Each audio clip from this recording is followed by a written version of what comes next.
The night air was heavy with the scent of jasmine and blood. In a single evening, 100 young men, each strong, hand-picked, and sworn to silence, entered the queen's chamber. By dawn, not one of them was left alive. What kind of woman could orchestrate such a spectacle of lust and death? Her name was Semiramis. Some called her a goddess, others a demoness. But behind the myth of the queen who slept with 100 slaves in one night lies a story far more complex of power, ambition, betrayal, and legacy, carved into the very bricks of ancient empires. Long before her name was twisted into legend, Semiramis was a figure rooted in the heart of Mesopotamia, where power was as volatile as the shifting banks of the Euphrates. Her origins are debated, wrapped in the folds of mythology and conflicting records. Greek historians wrote of her as a conqueror, a seductress, a divine being descended from doves. Assyrian records, though more cryptic, preserve fragments of a powerful female regent who may have ruled one of the greatest empires of the ancient world. Somewhere between the divine and the damned stood the real Semiramis. She is believed to have lived during the 9th century BCE, possibly during the reign of King Shamshi-Adad V or his successor Adad-nirari III. The Assyrian Empire, at the time, was a formidable force in the Near East, known for its brutal warfare and administrative sophistication. Cities like Nineveh and Nimrud pulsed with opulence and cruelty. In this violent world, Semiramis emerged not from royal blood, but from lowly beginnings, at least according to the Greek historian Diodorus Siculus. Diodorus, writing centuries later, tells us she was born to a Syrian goddess and a mortal shepherd. Abandoned as an infant, she was miraculously nurtured by doves until a shepherd named Simus found and raised her. As she matured, her beauty and intelligence were said to be so astonishing that she captivated Ons, a general under King Ninus of Assyria. Ons married her, but it wasn't long before her allure caught the attention of Ninus himself, a man not accustomed to being denied anything he desired. According to legend, he forced Ons to give her up. Ons, broken and disgraced, took his own life. Ninus took Semiramis for himself and made her queen. But Semiramis was not a mere consort. She had ambition coiled like a serpent in her soul. Soon after marrying Ninus, she accompanied him on military campaigns, not as an ornament, but as a strategist.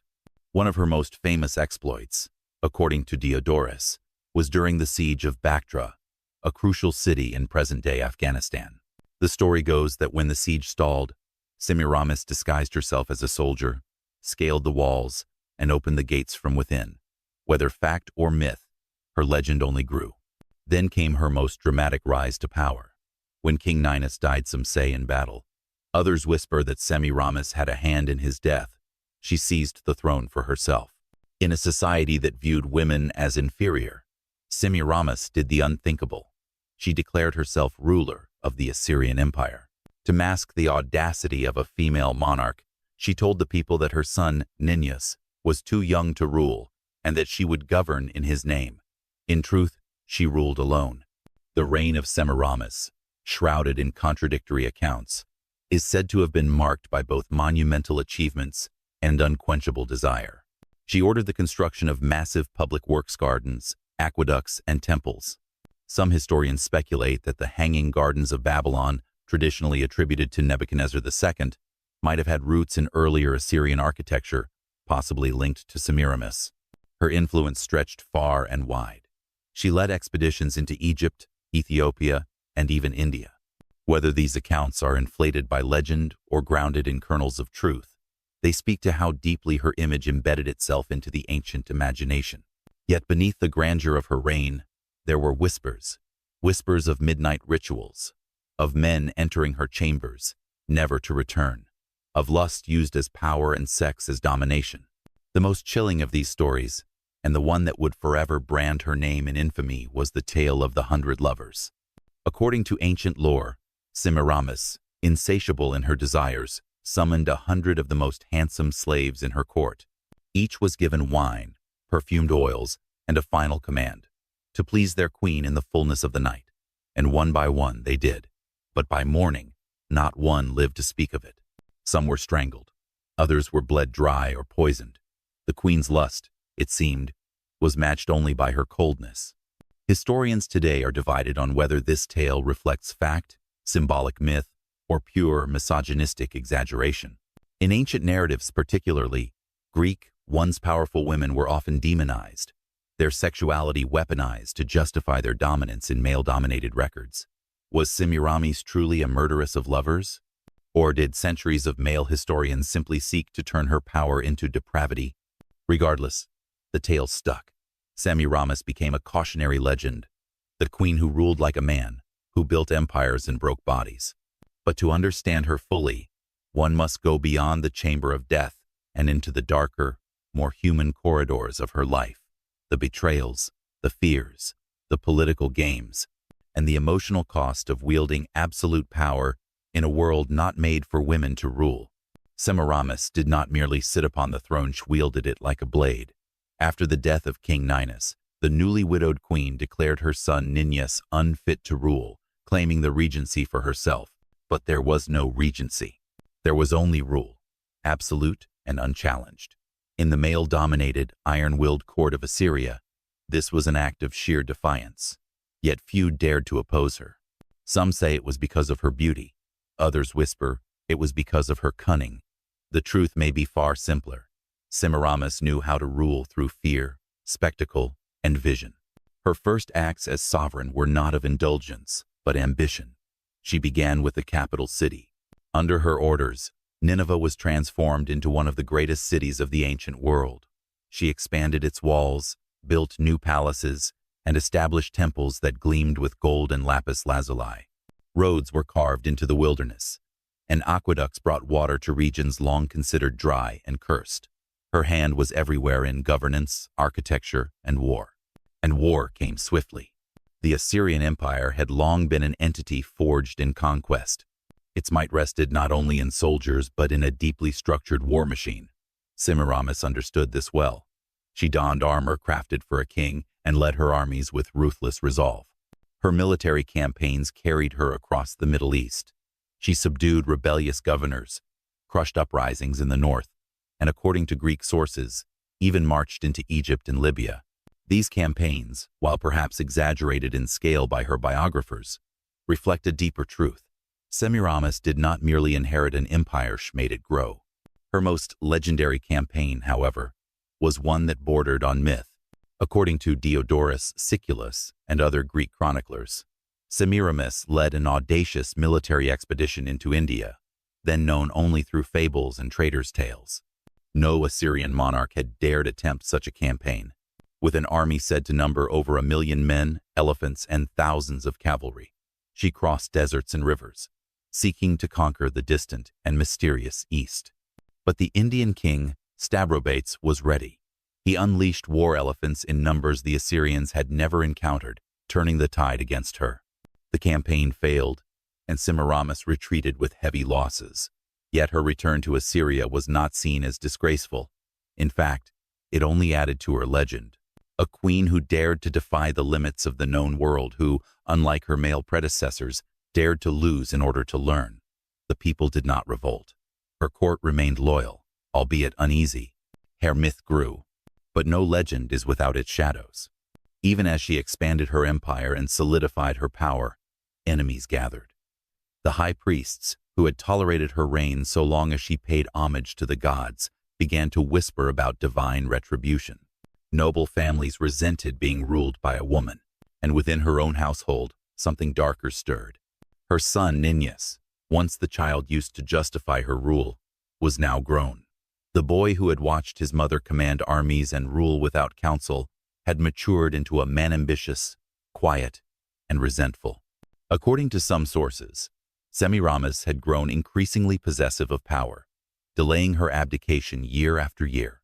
Whether from distrust of her son or simply a hunger to remain sovereign, she refused to relinquish control. Ninus began to plot. It is in this period of tension that the most infamous story of Semiramis begins to take shape. There are accounts drenched in symbolism and possibly crafted as moral allegory that tell of her descent into hedonism and madness. Some say that after years of campaigning and ruling, she withdrew from public life and surrounded herself with beauty, gardens, artists, musicians, and young men chosen for their appearance, more than their minds. Her court became a haven of excess, a living mirage of pleasure and illusion. The most persistent tale claims that, once a year, during a secret festival under the moonlight, Semiramis would select 100 young men from her empire. They were promised riches, elevation, and the honor of bedding the Queen of Assyria. None ever returned. Their bodies were never found. Some believed they were executed the moment her passion waned. Others suggested more sinister ritual sacrifices to ancient deities forgotten by modern historians. But one common theme unites all the stories. They died in her bed. Drained, broken, discarded like spent offerings. Was this mere propaganda? A story crafted by later historians to paint a powerful woman as monstrous? Or was there truth hidden within the metaphor? Could this tale reflect the brutal reality of absolute power, where even intimacy is a political act, and death is a means of control? Some scholars propose a psychological explanation. If Semiramis had indeed been forced into a marriage with Ninus after the suicide of her beloved Onus, then perhaps these rituals were less about lust and more about vengeance. A queen taking what she wanted in defiance of the world that once robbed her of choice. Each dead lover, then, a surrogate sacrifice for a world that betrayed her. But these are only theories. What is certain is that Semiramis's reign, once glorious, began to unravel, not through foreign invasion or peasant uprising, but through silence, cold, calculating domestic silence. Ninus bided his time. The court no longer feared the queen as it once had. The priests withdrew their favor. The generals became cautious. And Semiramis, once the lioness of the battlefield, began to walk alone. Her legend was now her prison. In the still corridors of Nineveh's palace, where golden lions stood guard and incense perfumed the air with a sickly sweetness, Semiramis found herself isolated, not publicly disgraced, not overthrown, but watched. Every movement measured, every word echoed back in whispers. The queen who had once commanded legions across deserts and mountains was now a sovereign caged by her own legacy. She had reigned too long. Her youth had faded. Her son had matured, and the shadows in her court had begun to sharpen into knives. Ninus, now a man of considerable political instinct, knew better than to act rashly. The empire still bore the stamp of his mother's authority, her victories, her constructions, her reforms. To challenge her openly would risk civil unrest, or worse, lose the loyalty of the army that had followed her for decades. No, he would not strike with a sword. He would strangle her reign with silk. One by one, her closest allies were removed. Her advisors, those who had stood beside her during the Bactrian siege and the Indian campaign, were reassigned or accused of treason. Her spies reported less. Her servants obeyed more slowly, and perhaps most painfully, her council began to meet without her. Ninus convened secret audiences with governors and priests, gathering promises and planting seeds. He understood that a mother's love, if it ever existed between them, could not compete with his hunger for the throne. According to ancient fragments and dramatized accounts, the final betrayal was as slow as it was surgical. One evening, during a banquet meant to celebrate the anniversary of Ninus's death, a strange tradition, but one Semiramis had observed annually, Semiramis looked out at her court and saw strangers in familiar robes. The wine flowed, the music soared, and yet a coldness pervaded the room. She knew then her reign was over. It had not ended in a blaze of rebellion or an assassin's blade, but in the subtle turning of faces away from her. That night, she retired early. The corridors echoed with footsteps she no longer recognized. Gone were the days when generals bowed at her word, or emissaries trembled before her gaze. The Queen of Assyria had become a relic of her own grandeur. But Semiramis was not a woman to die silently. In some accounts, she attempted a final act of defiance. Summoning the last of her loyal guard, she issued secret orders to flee the capital, to rally support in the northern provinces, to raise again the banner of her empire.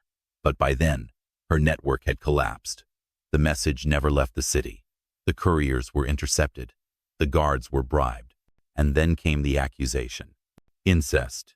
The charge was shocking, not because it was believable, but because it struck at the core of Assyrian moral order. Ninus, according to the tale passed down through scandal-ridden scrolls, accused his mother of unnatural desires, specifically of attempting to seduce him to maintain her hold over him. Such a claim, regardless of truth, would be enough to end her reign forever. Semiramis, humiliated and disarmed, was placed under house arrest. No trial, no execution, just silence. Her guards remained, but they watched her more closely than before. Her gardens, since lush with foreign blooms, withered in neglect. Her temples fell into disuse. Her name was no longer spoken in court, except in hushed tones. She became, in effect, a living ghost. But legends refused to die quietly. Even as her political power waned, Semiramis turned inward, and here the line between history and myth blurs completely. It is said she retreated into rituals, ancient rites learned in her youth from Syrian mystics.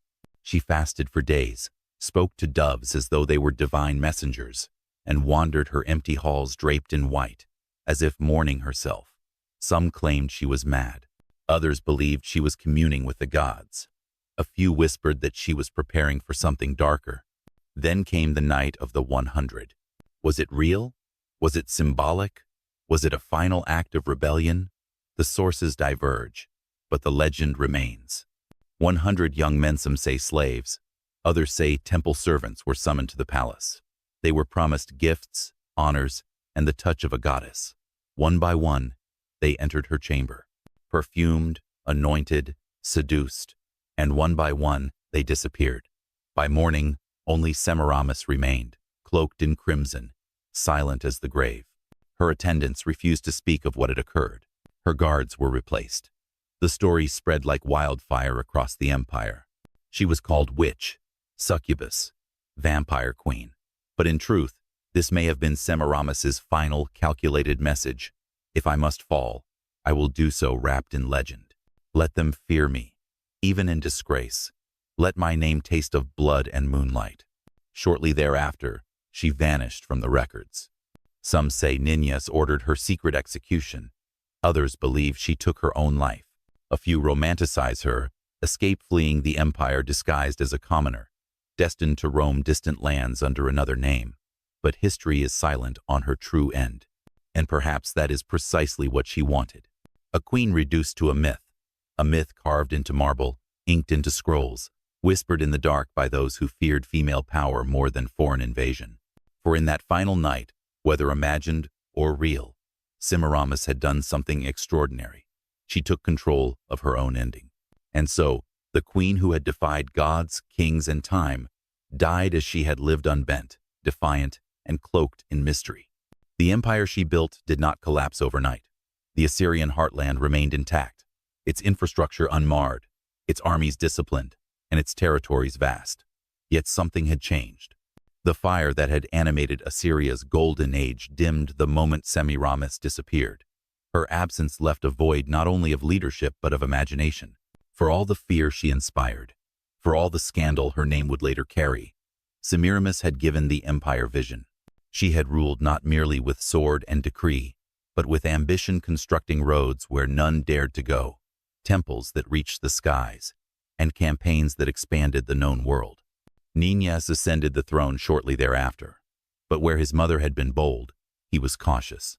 Where she had inspired loyalty through charisma and command, he ruled from behind curtains, shrouded in protocol and fear. The difference in their leadership styles was profound. Diodorus Siculus, writing centuries later, offers a scathing summary. Ninyas was weak and indulgent, a king who surrounded himself with luxury and flattery, rarely appearing in public, and never commanding his armies in person.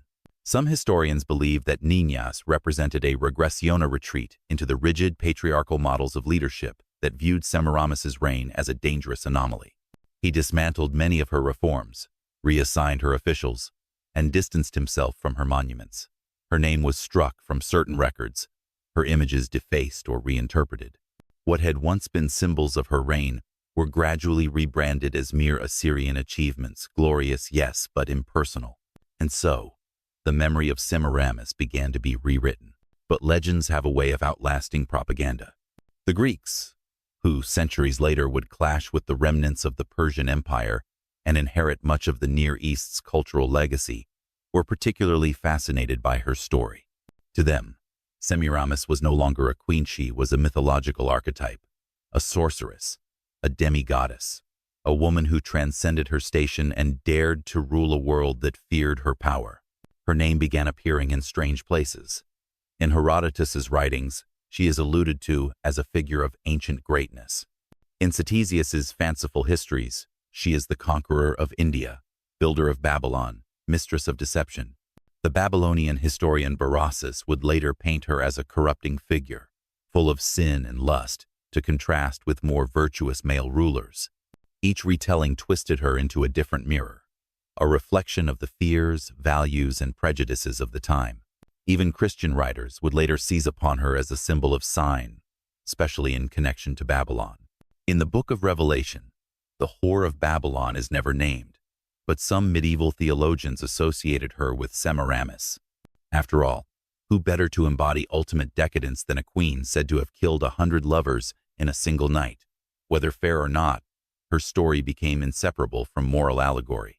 But this very demonization had the unintended effect of preserving her. While most ancient queens faded into dust, Semiramis remained etched into the fabric of legend. The Greeks may have feared her, but they could not ignore her. The Romans later studied her as a case of female rulership, both feared and admired. Arab and Persian poets reinvented her as a tragic heroine. Even Renaissance thinkers, eager to reframe the classics, revisited her with curiosity rather than scorn. And throughout it all, the tale of the 100 lovers endured. Whether it was told as a cautionary tale of feminine power unrestrained, or as a metaphor for political purging, or as pure erotic horror, it stuck. It became the headline of her myth. In this telling, Semiramis was not just a ruler. She was a warning. To men, beware the seduction of female dominance. To women, ambition may lead to glory, but only briefly. And to empires, even greatness, if embodied by the wrong body, may be cursed to end in silence. But some modern scholars reject this fatalism. They argue that the real Semiramis, if she truly lived, was a woman of rare genius, one who understood the codes of power, maneuvered through patriarchal systems, and reshaped her world in her image. The stories of mass seduction and ritual killings, these historians argue, are convenient fictions, designed to explain away what patriarchal history could not tolerate: a woman who ruled, and ruled well. Archaeological records provide little to confirm or deny her existence conclusively. There are inscriptions referring to a Queen Shamaramid, wife of Shamshi-Adad V and regent for her son, Adad-nirari III, in the 9th century BCE. This queen ruled in her son's name after her husband's death and is recorded to have wielded real political influence, seen extraordinary occurrence in Assyrian history. Many scholars believe this figure to be the historical foundation for the Semiramis legend. But where the stone tablets end, the myths begin. And those myths traveled across deserts, over mountains, through temples and into libraries, eventually seeping into modern culture. Semiramis would appear in opera, literature, and even modern feminist critiques. Some viewed her as a proto-feminist icon, others as a villainess to be reviled. But no one ignored her. No one ever could. She had crafted her own immortality not with mere swords, but with stories. In death, as in life, Semiramis ruled. Centuries passed, empires rose and fell, and still the name of Semiramis echoed. She became less a historical figure and more a vessel shaped and reshaped by those who invoked her image. Artists, dramatists, moralists, and conquerors each saw in her something different. To some, she was a seductive enchantress whose passion devoured empires. To others, she was a noble sovereign betrayed by history. But through each age, her legend served a purpose, evolving to fit the fears and desires of the present. In ancient Persia, she was remembered as an outsider queen who once dared to lay siege to lands far beyond her own.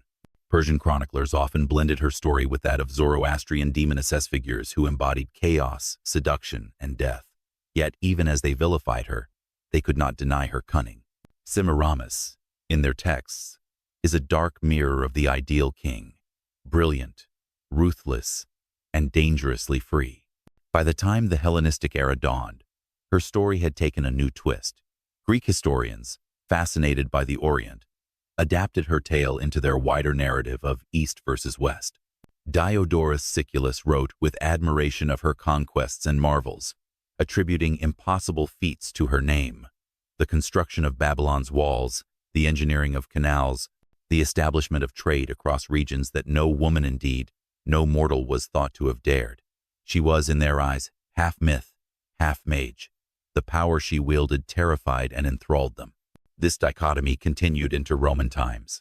The Romans, obsessed with order and moral virtue, used Semiramis as a cautionary tale.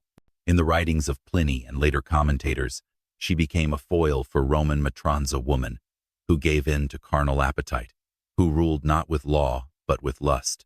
Yet the contradiction remained.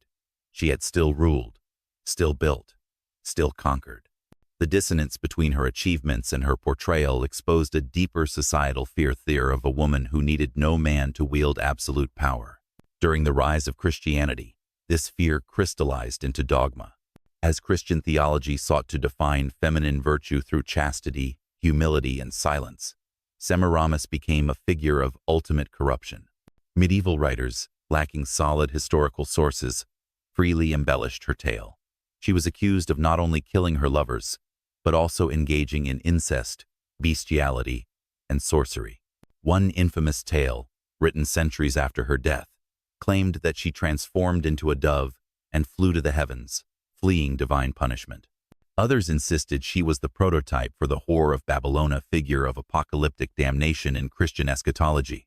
The legend of the 100 lovers, already outrageous, grew more elaborate with time.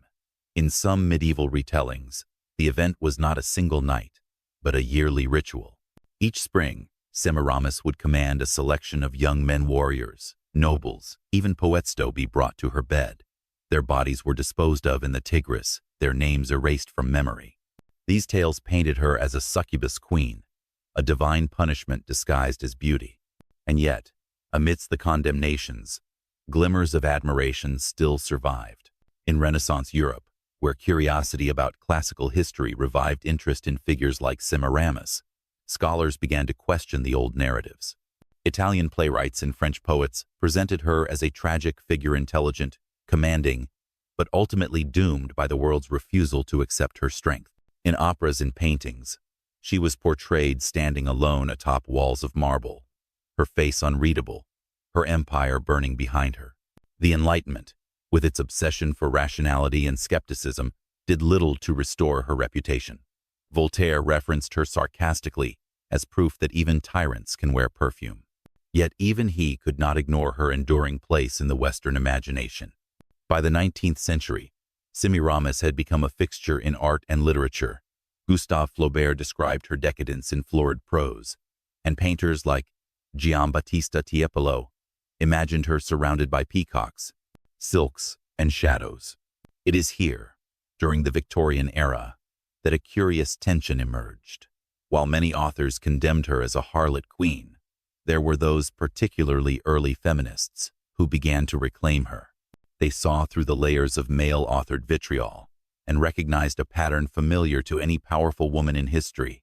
Her sexuality had been weaponized to destroy her legacy. She had done what few women could in ancient times: seize the throne, command armies, expand border sand. For this, she was rewritten as a monster. Modern historians have joined this reassessment. The identification of the historical Shamaramata queen, who ruled as regent in the Assyrian Empire around 810-805 BCE, provided the first firm anchor for Semiramis's tale. Assyrian inscriptions describe Shamaramata as a powerful figure who undertook military campaigns and held court in her son's name. Though the extent of her power is debated, the fact of her influence is not. She was the rare woman in a violent patriarchal empire who wielded public authority. Her name may have inspired the later legends, distorted over centuries into something monstrous. The story of the 100 dead lovers, then, can be read not just as horror or titillation, but as symbolic, a brutal metaphor crafted by societies incapable of accepting a woman's unbounded power. To them, Semiramis's sexuality had to be her flaw, her madness, her doom. They could not believe that a woman could love, rule, and command respect without destruction. And so, they gave her lover sand, killed them. Even today, the tale persists. It circulates in forums, documentaries, conspiracy theories, and dark mythology. She is evoked as both a temptress and a queen, a vampire and a builder, a mother and a murderer. But beneath all the layers, the real tragedy of Semiramis may not lie in what she did, but in what was done to her memory. Semiramis did not need marble tombs or golden inscriptions to be remembered. She became a living myth, an echo through history that refused to die. Her name, invoked across continents and centuries, became a cipher representing power, desire, ambition, and danger in one breath. But in the end, what did her story truly mean? Was she the seductress empress of decadent legend, or the misunderstood ruler buried beneath millennia of mistrust? Today, historians carefully peel back the layers. The figure of Semiramis, confirmed by cuneiform inscriptions and palace reliefs, stands as a plausible foundation. She was a queen, a regent, and possibly more. In the heart of the Assyrian Empire, in a world where few women were allowed any public authority, she held political control for years. That alone would have set her apart. But the myths attached to her grand, grotesque, and glorious tell us more about those who recorded them than about the queen herself. The myth of the queen who slept with 100 slaves and left them all dead is not just a tale of lust and violence. It's a parable. In this parable, the woman who rises beyond her station must be punished. Her sexuality becomes the tool of her damnation. Her brilliance is cast as manipulation. Her strength is reframed as cruelty. It is no coincidence that this myth survives while the true administrative records of Semiramis gather dust in forgotten archives. Patriarchal cultures remember myths that punish powerful women. They forget the truths that empower them. But there is power in retelling. The modern lens allows for re-examination. Feminist scholars, archaeologists, and historians now read Semiramis' story not as moral failure, but as cultural critique. Her legend reflects the ancient discomfort with female authority, a discomfort that shaped the stories we inherited.